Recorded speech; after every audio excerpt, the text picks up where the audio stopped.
എൻ്റെ ഒന്നും സ്വപ്നത്തിൽ പോലും ഞാൻ ഇങ്ങനൊരു ടീമിൻ്റെ കൂടെ ഒന്നിച്ച് നമുക്ക് ആഗ്രഹങ്ങളുണ്ടാവും. പ്രിയൻ സാറിൻ്റെ സിനിമയിൽ ചെയ്യാൻ, ലാലേട്ടനൊപ്പം ഞാനൊരു സിനിമ ചെയ്തിട്ടുണ്ട്. പക്ഷെ എന്നാലും നമുക്ക് കൊതി തരില്ല അദ്ദേഹത്തിനൊപ്പം അത് നായികയായിട്ട് ചെയ്യണം. ഇതൊക്കെ നമുക്ക് ആഗ്രഹങ്ങളുണ്ടാവും. MT സാറിൻ്റെ ഒരു കഥയൊക്കെ ഇപ്പോൾ ചെയ്യാൻ പറ്റുമെന്ന് ഞാൻ ഒരിക്കലും വിചാരിച്ചിട്ടുള്ള കാര്യമല്ല. പക്ഷെ ഇതെല്ലാം കൂടെ ഒത്തിണങ്ങിയിട്ടുള്ള ഒരു സിനിമ വന്ന സമയത്ത് എനിക്ക് ഭയങ്കര ഷോക്കിംഗ് ആയിരുന്നു. സെറ്റിൽ പോയി സാർ ആക്ഷൻ പറഞ്ഞ് കട്ട് കഴിഞ്ഞിട്ട് ഷോട്ട് ഓക്കെ എന്ന് പറഞ്ഞപ്പോഴും ഇപ്പം ഞാൻ ശരിക്കും ഇതിനകത്ത് നായിക. MT സാറിൻ്റെ എല്ലാം അടിപൊളി സ്റ്റോറീസുമാണ്. അപ്പം നമുക്ക് പറയുമ്പോൾ നമുക്ക് തോന്നും ഈ കഥയും കൂടെ ചെയ്യായിരുന്നു എന്ന് തോന്നും. പക്ഷെ ഞാൻ ഓളം തീരത്തിൽ ഞാൻ ഭയങ്കര ഹാപ്പിയാണ്. വർക്ക് ചെയ്യുന്ന സമയത്താണെങ്കിലും ഇപ്പോൾ ലാലേട്ടൻ്റെ ഇതിനകത്ത് ഒരുപാട് സീൻസ് ഉണ്ട്. നാച്ചുറലി വന്നു പോകും. നമുക്ക് ആളുടെ എക്സ്പ്രഷൻസ് കാണുന്ന സമയത്ത് നമുക്ക് ഉള്ളിൽ നിന്ന് അങ്ങോട്ട് പിന്നെ അതിൻ്റെ റിയാക്ഷൻ തന്നെ വന്നു പോകുന്നതാണ്. ആ സമയത്ത് അത് ചെയ്യുന്നു, അത് വിട്ടിട്ട് പോകുന്നു. ചില കഥാപാത്രങ്ങൾ നമുക്ക് കുറച്ച് സമയം കൂടെ നിൽക്കും, ചില കഥാപാത്രങ്ങൾ എല്ലാം അല്ല. അപ്പം ഉടല പറയുന്ന പോലെ ഷൈനി കുറച്ച് സമയം എൻ്റെ കൂടെ ഉണ്ടായിരുന്നു. അത് അങ്ങോട്ട് പോകാൻ കുറച്ച് പാടുണ്ടായിരുന്നു. CPX ടോക്കിൽ നിന്ന് കൂടെ ഉള്ളത് ദുർഗാകൃഷ്ണയാണ്. Welcome to CPX talk. Hi. ഇപ്പം നബീസയായിട്ട് ഓളവും തീരവും എന്ന പ്രിയൻ സാറിൻ്റെ സിനിമയിലൂടെ MT സാറിൻ്റെ ചെറുകഥയിൽ നിന്നുള്ള അതിലൂടെ പുറത്തേക്ക് വരികയാണ്. ഇപ്പം 15-ാം തീയതി റിലീസ് ആവുകയാണ്. സോ ഈ നബീസയായിട്ട് വീണ്ടും വരാൻ സാധിച്ചതിൽ ഉഷാനന്ദിനി ചെയ്തു വെച്ച ആ ഒരു കഥാപാത്രം എന്ത് തോന്നുന്നു, ആ ഒരു ക്യാരക്ടറിനെ പറ്റിയും സിനിമയെ പറ്റിയും ഒക്കെ?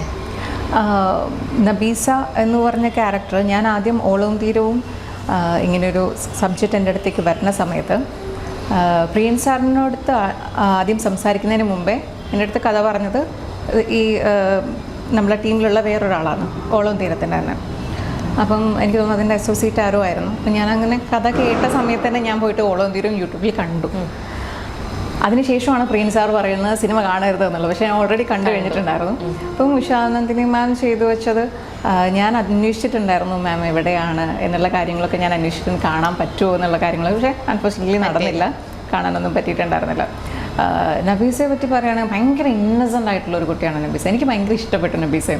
ഞാൻ ഓളം തീരം ചെയ്യുന്ന സമയത്ത് ഞാനോട് പറയും എനിക്ക് നബീസയെ ഭയങ്കരമായിട്ട് ഇഷ്ടപ്പെട്ടു. ഭയങ്കര ഇന്നസെൻ്റ് ആയിട്ടുള്ള ഒരു കുട്ടി. എനിക്ക് തോന്നുന്നു ഞാൻ ആദ്യമായിട്ടാണ് അങ്ങനെ ഒരു ക്യാരക്ടർ ചെയ്യുന്നത്. ആർക്കും ഇഷ്ടപ്പെടും, എനിക്ക് ഇഷ്ടപ്പെട്ട പോലെ തന്നെ ആർക്കും ഇഷ്ടപ്പെടുന്ന ഒരു ക്യാരക്ടറാണ് നബീസ. അപ്പം നമുക്ക് ഈ പറഞ്ഞ പോലെ ഓളവും തീരവും കണ്ട് അപ്പം ഞാൻ നബീസ ആവാനുള്ളൊരു പ്രിപ്പറേഷൻസും കാര്യങ്ങളൊക്കെ നടത്തിയിട്ടുണ്ടായിരുന്നു. പക്ഷേ സെറ്റ് പോയ സമയത്ത് പ്രിയൻ സാർ എല്ലാം പൊളിച്ചു. അതൊന്നുമല്ല വേണ്ടത്. സാറ് പറഞ്ഞൊരു കാര്യം ഉണ്ടായിരുന്നു. സാറ് നബീസ ഇങ്ങനെയായിരുന്നു എൻ്റെ അടുത്ത് പറഞ്ഞത്. അല്ലല്ല, അങ്ങനെ പൂർണ്ണമായിട്ടും അതായത് MT സാറിൻ്റെ സ്ക്രിപ്റ്റിലുള്ളൊരു നബീസയുണ്ട്, അതെന്തായാലും ഇതിനകത്ത് ഉണ്ടാവും. പക്ഷേ ഒരു ഡയറക്ടർക്ക് ഓരോരോ കാഴ്ചപ്പാടുകൾ കാര്യങ്ങളും ഉണ്ടാവുമല്ലോ. സാർ വേറെ തന്നെ രീതിയിലാണ് ഈ ഓരോ ഓളം തീരവും ചെയ്തേക്കുന്നത്. അപ്പം അതിനകത്ത് സാറ് ഞാൻ പ്ലാൻ ചെയ്ത പോലെ എന്നായിരുന്നില്ല. അവിടെ എത്തിക്കഴിഞ്ഞപ്പോൾ സാറെല്ലാം പൊളിച്ചടക്കി വേറെ ഒരു രീതിയിലേക്ക് സാർ എന്താണോ ആവശ്യപ്പെട്ടതാണ് എനിക്ക് അവിടെ കൊടുക്കാൻ സാധിച്ചതെന്ന് ഞാൻ വിശ്വസിക്കുന്നു. ഈ സിനിമയുടെ ഫസ്റ്റ് ഷോട്ട് വിളിക്കുന്നവരെ ഇതിൽ അഭിനയിക്കുന്നുണ്ട് എന്ന് വിശ്വസിക്കാൻ പറ്റിയിട്ടില്ലായിരുന്നു എന്നൊക്കെ പറയുന്നുണ്ടായിരുന്നു. ആ ഒരു വിശ്വാസം വരാത്ത പ്രിയൻ സാറിൻ്റെ ഒരു സിനിമ അല്ലെങ്കിൽ MT സാറിൻ്റെ കഥ എന്നുള്ള ആ ഒരു ഫാക്ടർ കൊണ്ടാണോ വിശ്വാസം വരാഞ്ഞത്? അത് ലാലേട്ടൻ്റെ ഒപ്പമുള്ള ലാലേട്ടൻ്റെ നായികയായിട്ട് വരുന്നു, എന്തുകൊണ്ടായിരുന്നു? ഈ പറഞ്ഞ എല്ലാ കാര്യങ്ങളും ഉണ്ട്. അതായത് എനിക്ക് തോന്നുന്നു ഉടൽ റിലീസൊക്കെ കഴിഞ്ഞിരിക്കുന്ന സമയത്താണ് പെട്ടെന്ന് സുധീർ അമ്പലപ്പാട് ചേട്ടനാണ് എന്നെ വിളിക്കുന്നത് ഇങ്ങനൊരു സബ്ജക്റ്റിലേക്ക് വേണ്ടിയിട്ട്. പ്രിയൻ സാർ മനോരഥങ്ങൾ MT സാറിനൊരു ആന്തോളജി ചെയ്യുന്നുണ്ട്. അപ്പം അതിനകത്ത് ഓളവും തീരും എന്ന് പറയുന്ന സിനിമയിലേക്ക് നായികയായിട്ട് ഇപ്പോൾ മോഹൻലാലാണ് നായകൻ. അപ്പം ഞാൻ ഞെട്ടി. പ്രിയൻ സാറാണ് ഡയറക്ഷൻ. വീണ്ടും ഞെട്ടുന്നു. MT സാറിൻ്റെ സ്ക്രിപ്റ്റ് ഇതെല്ലാം കൂടെ അതായത് എൻ്റെ ഒന്നും സ്വപ്നത്തിൽ പോലും ഞാൻ ഇങ്ങനൊരു ടീമിൻ്റെ കൂടെ ഒന്നിച്ച് നമുക്ക് ആഗ്രഹങ്ങളുണ്ടാവും. പ്രിയൻ സാറിൻ്റെ സിനിമയിൽ ചെയ്യാൻ, ലാലേട്ടനൊപ്പം ഞാനൊരു സിനിമ ചെയ്തിട്ടുണ്ട്. പക്ഷെ എന്നാലും നമുക്ക് കൊതി തരില്ല അദ്ദേഹത്തിനൊപ്പം അത് നായികയായിട്ട് ചെയ്യണം. ഇതൊക്കെ നമുക്ക് ആഗ്രഹങ്ങളുണ്ടാവും. MT സാറിൻ്റെ ഒരു കഥയൊക്കെ ഇപ്പോൾ ചെയ്യാൻ പറ്റുമെന്ന് ഞാൻ ഒരിക്കലും വിചാരിച്ചിട്ടുള്ള കാര്യമല്ല. പക്ഷെ ഇതെല്ലാം കൂടെ ഒത്തിണങ്ങിയിട്ടുള്ള ഒരു സിനിമ വന്ന സമയത്ത് എനിക്ക് ഭയങ്കര ഷോക്കിംഗ് ആയിരുന്നു. സന്തോഷ് മൻ സാറിൻ്റെ ഒക്കെ ഒരു ഫ്രെയിമിൽ എവിടെയെങ്കിലും ഒരു ഫ്രെയിമിലൊക്കെ വരണമെന്നൊക്കെ ഞാൻ ഒത്തിരി ആഗ്രഹിച്ചിട്ടുണ്ട്. ഇതെല്ലാം കൂടെ വന്നു കഴിഞ്ഞപ്പം എനിക്കിതിന് മുമ്പും വേറെ ഒരു വലിയ സബ്ജക്റ്റ് വന്ന് നമ്മുടെ കയ്യിൽ നിന്ന് പോയപ്പോൾ എനിക്ക് ഭയങ്കര വിഷമം ഉണ്ടായിരുന്നു. അപ്പം എൻ്റെ ഫാമിലി ആണെങ്കിലും ഭയങ്കര എക്സ്പെക്ട് ചെയ്ത് എനിക്ക് തോന്നുന്നു അത് കുറേ ചാനൽസിലും കാര്യങ്ങളിലൊക്കെ ഓൾറെഡി വന്നിട്ടുണ്ടായിരുന്നു. വേറൊരു സിനിമ, വലിയൊരു സിനിമ, അതും ഈ പറയുന്ന പോലെ പ്രിയൻ സാറും ലാലേട്ടനും എല്ലാവരും ഉണ്ടായിരുന്നു. അപ്പോൾ അതെനിക്ക് ഭയങ്കര ഒരു വിഷമമായിട്ടുണ്ടായിരുന്നു. അപ്പോൾ ഇത് വന്നു കഴിഞ്ഞപ്പോഴും ഞാൻ എൻ്റെ ഉള്ളിൽ ഞാൻ തന്നെ ചിലപ്പം പോയേക്കാം, ഒന്നും പറയാൻ പറ്റില്ല. ഈ ഒരു ഞാൻ പ്രിപ്പയർ ആയിട്ടിരിക്കുന്നത് എന്ത് സംഭവിച്ചേക്കാം എന്ന് പറഞ്ഞിട്ട് ഫാമിലി ഭയങ്കര എക്സൈറ്റഡ് ആവുന്നു.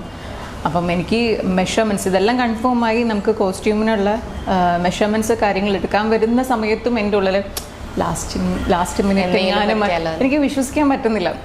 അപ്പം ഫസ്റ്റ് സെറ്റിൽ പോയി സാർ ആക്ഷൻ പറഞ്ഞ് കട്ട് കഴിഞ്ഞിട്ട് ഷോട്ട് ഓക്കെ എന്ന് പറഞ്ഞപ്പോഴും ഇപ്പം ഞാൻ ശരിക്കും ഇതിനകത്ത് നായിക തന്നെ. അപ്പം ആ ഒരു വിശ്വാസം ശരിക്കും വന്ന് ഞാൻ ഉറപ്പിച്ചത് അപ്പോഴാണ്.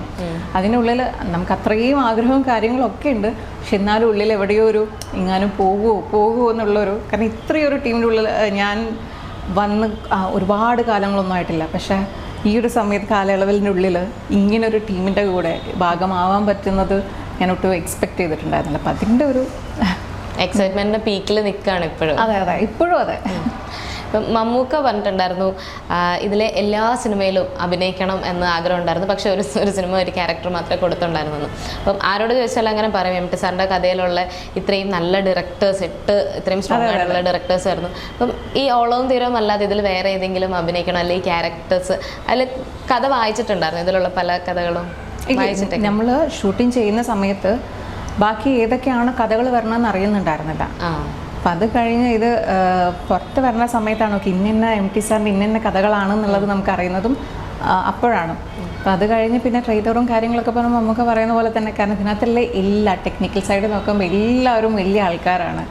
എം ടി സാറിൻ്റെ എല്ലാം അടിപൊളി സ്റ്റോറീസുമാണ്. അപ്പം നമുക്ക് പറയുമ്പോൾ നമുക്ക് തോന്നും ഈ കഥയും കൂടെ ചെയ്യാമായിരുന്നു എന്ന് തോന്നും. പക്ഷേ ഞാൻ ഓളം തീരത്തിൽ ഞാൻ ഭയങ്കര ഹാപ്പിയാണ്. ഇപ്പം ഇപ്പോഴത്തെ കാലത്തെ ബ്ലാക്ക് ആൻഡ് വൈറ്റ് സിനിമയിലും കൂടെ അഭിനയിക്കാൻ പറ്റിയൊരു നായിക കൂടെയാണ്. അപ്പോൾ ആ ഫ്രെയിംസ് ഒക്കെ കണ്ടായിരുന്നു. ഷൂട്ട് ചെയ്തത് ബ്ലാക്ക് ആൻഡ് വൈറ്റിൽ തന്നെയായിരുന്നു, അത് എഡിറ്റിൽ ബ്ലാക്ക് ആൻഡ് വൈറ്റ് ആക്കിയതാണോ? അല്ല, നമുക്ക് ബ്ലാക്ക് ആൻഡ് വൈറ്റിൽ തന്നെ നമ്മൾ ഷൂട്ട് ചെയ്തേ.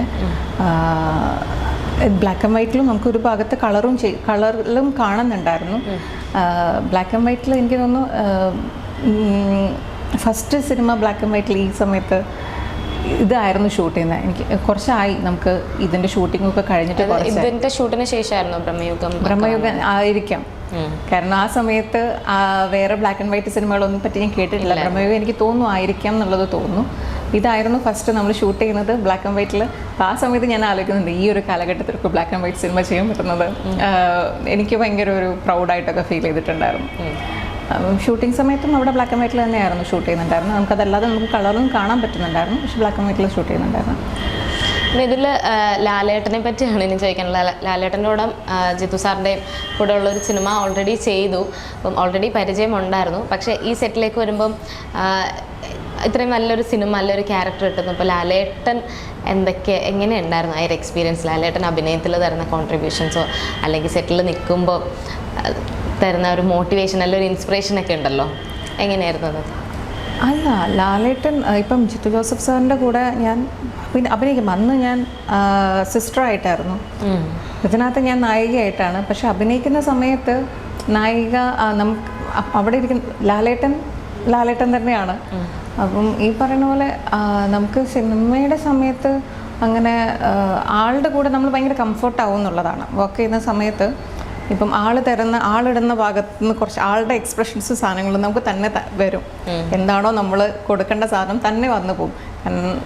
വർക്ക് ചെയ്യുന്ന സമയത്താണെങ്കിലും ഇപ്പോൾ ലാലേട്ടൻ്റെ ഇതിനകത്ത് ഒരുപാട് സീൻസ് ഉണ്ട്, നാച്ചുറലി വന്നു പോകും. നമുക്ക് ആളുടെ എക്സ്പ്രഷൻസ് കാണുന്ന സമയത്ത് നമുക്ക് ഉള്ളിൽ നിന്ന് അങ്ങോട്ട് പിന്നെ അതിൻ്റെ റിയാക്ഷൻ തന്നെ വന്നു പോകുന്നതാണ്. ജോളിയായിരുന്നു ലാലേട്ടന്. അതല്ലാതെ സിനിമ ഞങ്ങൾ മുമ്പ് ഷോസ് കാര്യങ്ങളൊക്കെ ചെയ്തിട്ടും എനിക്ക് പരിചയമുണ്ട്. അപ്പം ഞാൻ ആദ്യമായിട്ട് ഉള്ളൊരു അങ്ങനെയൊന്നും എനിക്ക് ഫീൽ ചെയ്തിട്ടില്ല. അടുപ്പമുണ്ട്, പരിചയമുള്ള ആളാണ്. അപ്പം ഫ്രീ ആയിട്ടായിരുന്നു സെറ്റിലാണെങ്കിലും സംസാരിക്കാനാണെങ്കിലും. നമ്മൾ ഷോട്ട് കഴിഞ്ഞിട്ട് നമ്മളെല്ലാവരും കൂടെ ഒരു ടെൻറ്റിൻ്റെ ഉള്ളിൽ, എനിക്ക് തോന്നുന്നു പ്രിയൻ സാറ്, ലാലേട്ടൻ, ഞാൻ, സാബു സിറിലായിരുന്നു ഇതിനകത്ത് ആർട്ട് ചെയ്യുന്നത്. സാറാണെങ്കിലും സന്തോഷവൻ സാറാണെങ്കിലും നമ്മളൊരു ടെൻറ്റിൽ ഇരുന്നിട്ട് നമ്മളിങ്ങനെ കുറേ എന്തെങ്കിലും ഇങ്ങനെ സംസാരിക്കും. രസമായിരുന്നു സെറ്റ്. ഇപ്പം ഓരോ സിനിമയിലെ കഥാപാത്രങ്ങളും നമ്മൾ ഓരോ കാര്യങ്ങൾ പുതിയതായിട്ട് പഠിക്കുന്ന പോലെയാണ്. ഇപ്പം ഷൈനി എന്ന് പറയുന്ന ഉടലിലെ ക്യാരക്ടറിലൂടെ ഒരുപാട് അതിലെ വയലൻസ് ഒക്കെ ഇപ്പം അത് കണ്ടിട്ട് ഞാൻ തന്നെയാണോ ചെയ്തതെന്നൊക്കെ ഡൗട്ട് വന്നിരുന്നു. വേറൊരു ഇൻ്റർവ്യൂവിൽ ഞാൻ കണ്ടതായിരുന്നു. അപ്പം അത്രയും ആ ഒരു എക്സ്ട്രീം എന്നല്ല, ഒരു ഫൈറ്റ് വയലൻസ് ഒക്കെ ചെയ്തു. അപ്പം നബീസ എന്ന ക്യാരക്ടറിലൂടെ പഠിക്കാൻ പറ്റിയതോ അല്ലെങ്കിൽ ആ ക്യാരക്ടറിൽ നിന്ന് ഇനിയും ഉൾക്കൊള്ളണം എന്ന് തോന്നിയിട്ടുള്ള എന്തെങ്കിലും സ്പെസിഫിക്കേഷൻസ് ഉണ്ടാവുമോ? ഇല്ല അങ്ങനെ ഇപ്പം ഞാൻ എന്താണോ ഇപ്പം ദുർഗ എന്ന് പറയുന്ന ഈ വ്യക്തികൾ ഞാൻ എന്താണോ ഞാൻ അതിൽ ഹാപ്പിയാണ്. ഇപ്പം ഞാൻ ചെയ്യുന്ന ഓരോ കഥാപാത്രങ്ങളും ഒരിക്കലും എനിക്ക് തോന്നുന്നു ഓരോ ക്യാരക്ടേഴ്സ് എന്നെ അങ്ങനെ ഇൻഫ്ലുവൻസ് ചെയ്തിട്ടില്ല. അതൊക്കെ ചെയ്യുന്ന കഥാപാത്രങ്ങളാണ്. ആ സമയത്ത് അത് ചെയ്യുന്നു, അത് വിട്ടിട്ട് പോകുന്നു. ചില കഥാപാത്രങ്ങൾ നമുക്ക് കുറച്ച് സമയം കൂടെ നിൽക്കും, ചില കഥാപാത്രങ്ങൾ എല്ലാം അല്ല. അപ്പം ഉടലായ പറയുന്ന പോലെ ഷൈനി കുറച്ച് സമയം എൻ്റെ കൂടെ ഉണ്ടായിരുന്നു. അത് അങ്ങോട്ട് പോകാൻ കുറച്ച് പാടുണ്ടായിരുന്നു എനിക്ക്. പക്ഷേ ഇതിനകത്ത് ഞാൻ പറഞ്ഞില്ല, നബീസ ഭയങ്കര ഇന്നസെൻ്റ് ആയിട്ടുള്ള ഒരു ഗേളാണ്. എന്നെ പോലെ ഒരാളെ അല്ല നബീസ. പക്ഷെ എനിക്ക് നബീസയെ ഭയങ്കര ഇഷ്ടപ്പെട്ടു. എന്ന് വെച്ചിട്ട് ഞാൻ അതുപോലെ ആവണം അല്ലെങ്കിൽ ഇനി അങ്ങോട്ടേക്ക് അതുപോലെ ആവാൻ ശ്രമിക്കുന്നൊന്നുമില്ല. ഇഷ്ടപ്പെട്ടു. പക്ഷെ ഓരോന്നും ഓരോ കഥാപാത്രങ്ങളായിട്ടാണ് ഞാൻ കാണുന്നത്. എനിക്കൊരിക്കലും അതിനകത്ത് എന്തെങ്കിലും ഒരു കാര്യങ്ങൾ എന്താ പറയുക, അത് എന്നെ ഇൻഫ്ലുവൻസ് ചെയ്യുന്ന കാര്യങ്ങളൊന്നുമില്ല. ഇത് എല്ലാം കഴിഞ്ഞ സെറ്റിൽ നിന്ന് തിരിച്ച് വീട്ടിലെത്തിയാൽ പിന്നെ അത് ദുർഗയായി. ഇതിൻ്റെ ഷൂട്ടിംഗ് ലൊക്കേഷനൊക്കെ എവിടെയായിരുന്നു? എത്ര നാൾ ഷൂട്ടിംഗ് ഉണ്ടായിരുന്നു? ഞങ്ങൾക്ക് തൊടുപുഴയായിരുന്നു. അങ്ങനെ എത്ര ഡേയ്സ് എന്ന് ആക്ച്വലി എനിക്ക് ഓർമ്മയില്ല. കുറച്ചായല്ലോ അത് ഷൂട്ട് കഴിഞ്ഞിട്ട്. എന്തായാലും നമുക്കൊരു മാസത്തിൻ്റെ ഉള്ളിലൊക്കെ ഉണ്ട്. ഒരു മാസം പോലും എടുത്തിട്ടുണ്ടാവില്ല. ആന്തോളജി അല്ലേ ഇതിൻ്റെ കുറച്ച് സമയത്തേക്കുള്ള. ഇപ്പം ഇതിൽ ഷൂട്ടിംഗ് സമയത്ത് തന്നെ ഇതിൽ മമ്മൂക്കയുണ്ട്, ഈ ഡയറക്ടേഴ്സ് തന്നെ ലിസ്റ്റൊക്കെ അറിഞ്ഞിട്ടുണ്ട്. ഇപ്പോൾ ജയരാജ് സാറുണ്ട്, അതുപോലെ തന്നെ മഹേഷ് നാരായണൻ, ഒരുപാട് പേരുണ്ട്. അപ്പോൾ ഈ ഡയറക്ടേഴ്സിൻ്റെ ലിസ്റ്റൊക്കെ അന്ന് തന്നെ അറിഞ്ഞിട്ടുണ്ടായിരുന്നു. ആൻഡ് ആക്ടേഴ്സും ഇപ്പം മമ്മൂക്ക, വിജു മേനോൻ ചെയ്യുന്ന സമയത്ത് എനിക്ക് അറിയായിരുന്നു ആരൊക്കെയായിരുന്നു ചെയ്യുന്നതെന്നുള്ള കാര്യങ്ങളൊക്കെ എനിക്ക് അറിയുന്നുണ്ടായിരുന്നു. അന്ന് നമ്മൾ അന്വേഷിക്കില്ല കൂടുതൽ. ഇപ്പം അവർ ഇത്ര മാത്രമേ നമ്മളുടെ അടുത്ത് പറഞ്ഞുള്ളൂ. ഇങ്ങനെ ഈ ഒരു സബ്ജക്റ്റിനെ പറ്റിയിട്ടാണ് പറഞ്ഞിട്ടുള്ളത്. MT സാറിന് വേണ്ടിയിട്ട് ഇങ്ങനൊരു സാറിൻ്റെ ഇത്ര കഥകൾ എടുത്തിട്ട് ഒരു ആന്തോളജി ചെയ്യുന്നു. പിന്നെ അതിനകത്ത് ഓളവും തീരത്തിനെ പറ്റിയിട്ട് എൻ്റെ അടുത്ത് പറഞ്ഞു. അത് കഴിഞ്ഞ് പിന്നെ നമുക്ക് എക്സൈറ്റ്മെൻറ്റ് ഉണ്ടാവുമല്ലോ, ബാക്കിയൊക്കെ ആരൊക്കെ ചെയ്യുന്നത്, എന്തൊക്കെയാണ് ചെയ്യണത്. അപ്പം ആ സമയത്ത് ഞാൻ അന്വേഷിച്ചിട്ട് കണ്ടുപിടിച്ചിട്ടുണ്ടാവും. അപ്പോൾ കമൽ സാറാണ് ഇത് പ്രസൻറ്റ് ചെയ്യുന്നതെന്നുള്ളതും അറിയാം. പിന്നെ അതും കൂടെ ആയപ്പോൾ എക്സൈറ്റ്മെൻറ്റ് എങ്ങനെയായിരുന്നു ആ സമയത്ത്? അത് അറിഞ്ഞ മൊമെന്റ് ഞാൻ ആ സമയത്ത് ഭയങ്കര ക്ലൗഡ് നൈനിലായിരുന്നു. സ്റ്റിൽ ഞാൻ ഇവിടുന്ന് ഇറങ്ങിയിട്ടില്ല എന്നുള്ളത്. ഇപ്പോഴാണെങ്കിലും അത് കഴിഞ്ഞ് ഞാൻ കുറച്ച് ഗ്യാപ്പ് കഴിഞ്ഞിട്ടാണ് നമ്മൾ റിലീസിന് വരുന്നത്. ഇപ്പം റിലീസിന് അതിൻ്റെ ട്രെയിലർ ഇറങ്ങുന്നു. മനോരഥങ്ങളുടെ ട്രെയിലർ ഫസ്റ്റ് ഇറങ്ങി, പിന്നെ ഓളം തീരത്തിൻ്റെ ട്രെയിലർ ഇറങ്ങുന്നു, പിന്നെ ഓരോ പോസ്റ്റേഴ്സ് ഇറങ്ങുന്നു. അപ്പോൾ വീണ്ടും ഞാൻ ഈ പറയുന്ന പോലെ ക്ലൗഡ് നൈനിലാണ്. എനിക്ക് എങ്ങനെ അത് എക്സ്പ്രസ് ചെയ്യുന്നില്ല. ഞാൻ ഭയങ്കര ഹാപ്പിയാണ്. എനിക്ക് ഭയങ്കര പ്രൗഡായിട്ട് തോന്നുന്നു. കാരണം ഇന്ത്യൻ സിനിമയിൽ ഇത്രയും വലിയ ലെജൻസിൻ്റെ കൂടെ വർക്ക് ചെയ്യാൻ പറ്റി എന്നുള്ളതാണ് എനിക്ക് ഏറ്റവും ഭയങ്കര ഒരു അഭിമാനമായിട്ട് തോന്നുന്നത്. ഇപ്പം ഈ ആന്തോളജി ഇപ്പം പുതിയ ഫിലിം മേക്കേഴ്സൊക്കെയും ഒരുപാട് പേരും ഇങ്ങനെ പ്ലാൻ ചെയ്യാറുള്ളത് ആന്തോളജി അല്ല വെബ് സീരീസ് ഒക്കെ ചെയ്യാമെന്നുള്ളത്. ഇതിപ്പം ലെജൻഡറി ആയിട്ടുള്ള ഒരുപാട് പേര് ഒത്തുചേർന്ന ഒരു സിനിമ. ഇതുപോലെ തന്നെ ഒരു ന്യൂ ഫിലിം മേക്കേഴ്സ് ഇതുപോലെ സിമിലർ ആയിട്ടുള്ളൊരു കഥ ആയിട്ട് ഇപ്പം ഇതുപോലെ സിമിലർ ആയിട്ടുള്ള കഥയാണോ ആന്തോളജി സീരീസ്? ഡെഫിനറ്റ്ലി നല്ല സ്ക്രിപ്റ്റാണ്. പെർഫോം ചെയ്യാനുള്ള എന്തെങ്കിലുമൊക്കെ ഉണ്ടെങ്കിൽ അത് സിനിമയാണെങ്കിലും ആന്തോളജിയാണ് definitely I will do it. എങ്ങനെയാണ് ശരിക്കും സ്ക്രിപ്റ്റ് സെലക്ഷൻ നോക്കുന്നത്? എങ്ങനെ ഇവരുടെ ഫിലിം ബാക്ക്ഗ്രൗണ്ട് വെച്ചിട്ടാണോ അതോ നല്ല കഥാപാത്രം? എനിക്ക് പെർഫോമൻസ് ചെയ്യാനുള്ള സ്പേസ് നോക്കും. മെയിനായിട്ട് ആ കാര്യമാണ് നോക്കുന്നത്. ഇപ്പം പുതിയ ആൾക്കാർ വരികയാണെങ്കിലും എനിക്കതിനകത്ത് എന്താണ് പെർഫോം ചെയ്യാനുള്ളത് എന്നുള്ള കാര്യമാണ് ഞാൻ ആദ്യം നോക്കുന്നത്. പിന്നെ അത് കഴിഞ്ഞിട്ട് പിന്നെ അതിനകത്ത് ഓരോ കാര്യങ്ങളും നമ്മൾ ഡീറ്റെയിൽ ആയിട്ട് നോക്കി പഠിച്ചിട്ട് ചെയ്യും. ഇപ്പം എന്നെ സംബന്ധിച്ച് ഇപ്പം പുതിയ ഡയറക്ടറോ അങ്ങനെ വലിയ അതൊന്നുമില്ല. ഞാനൊരു കലാകാരി എന്നുള്ളത് എനിക്ക് പെർഫോം ചെയ്യാനുള്ളൊരു സ്പേസാണ് ഓരോ സിനിമയും. ഇപ്പം ഞാൻ ഡാൻസ് ആണെങ്കിൽ അതിനകത്തുള്ള ഓരോ വേദികളെന്ന് പറയാം. അതേപോലെ തന്നെ സിനിമ എന്ന് പറയുന്നത് ഇപ്പം എന്നിലുള്ള കലാകാരിക്ക് പെർഫോം ചെയ്യാനുള്ള ഒരു സ്പേസാണ്. അതിനകത്ത് ആ സ്പേസിൽ എനിക്ക് എത്രത്തോളം ചെയ്യാൻ പറ്റും എന്നുള്ള കാര്യം നോക്കും. പിന്നെ ആ ക്യാരക്ടർ അതിനകത്ത് വരുന്ന അതിൻ്റെ ഡെപ്ത് കാര്യങ്ങൾ ഇതെല്ലാം നോക്കിയിട്ട് ആണ് ആദ്യം നോക്കുന്നത് എനിക്ക് പെർഫോം ചെയ്യാനുള്ള സ്പേസ്. ഇനി വരാൻ പോകുന്ന സിനിമകൾ ഏതൊക്കെയാണ്? ഇനി വരാൻ പോകുന്നത് ഇപ്പോൾ ഷൂട്ട് കഴിഞ്ഞിട്ടിരിക്കുന്നത് ഒരു അന്വേഷണത്തിൻ്റെ തുടക്കം, MA നിഷാദ് സാറിൻ്റെ. അതെനിക്ക് തോന്നുന്നു മോസ്റ്റ് പ്രോബബ്ലി ഒക്ടോബറിലായിരിക്കാം റിലീസ് എന്ന് തോന്നുന്നു. ഇപ്പം മനോരഥങ്ങൾ 15-ാം തീയതി റിലീസാവുകയാണ്. ഒരുപാട് എടുത്തു പറയാനാണ്. MT സാറിൻ്റെ കഥ, പ്രിയൻ സാറിൻ്റെ ഡയറക്ഷൻ, സന്തോഷ് ശിവൻ സാറ്, ലാലേട്ടനൊപ്പമുള്ളത്, ആൻഡ് ബ്ലാക്ക് ആൻഡ് വൈറ്റ്. ഓളവും തീരവും ആൻഡ് മനോരഥങ്ങൾ ഈ ആന്തോളജിയും പ്രേക്ഷകരോട് എന്താണ് പറയാനുള്ളത്? ഇല്ല, എനിക്ക് തോന്നുന്നു നമ്മൾ മലയാളികൾക്ക് ഏറ്റവും കൂടുതൽ അഭിമാനിക്കാൻ പറ്റുന്ന ഒരു സിനിമ തന്നെയായിരിക്കും മനോരഥങ്ങൾ. അപ്പം അതിനകത്ത് ഓളവും തീരവും എന്ന ഒരു കഥയാണ് ഞാൻ ചെയ്യുന്നത്. അതിനകത്ത് നബീസ എന്ന കഥാപാത്രം. അപ്പം നമ്മളെ മലയാള സിനിമ, ഇന്ത്യൻ സിനിമയിൽ എല്ലാ ലിജൻഡായിട്ടുള്ള ആൾക്കാരും ഈ മനോരഥങ്ങളിലുണ്ട്.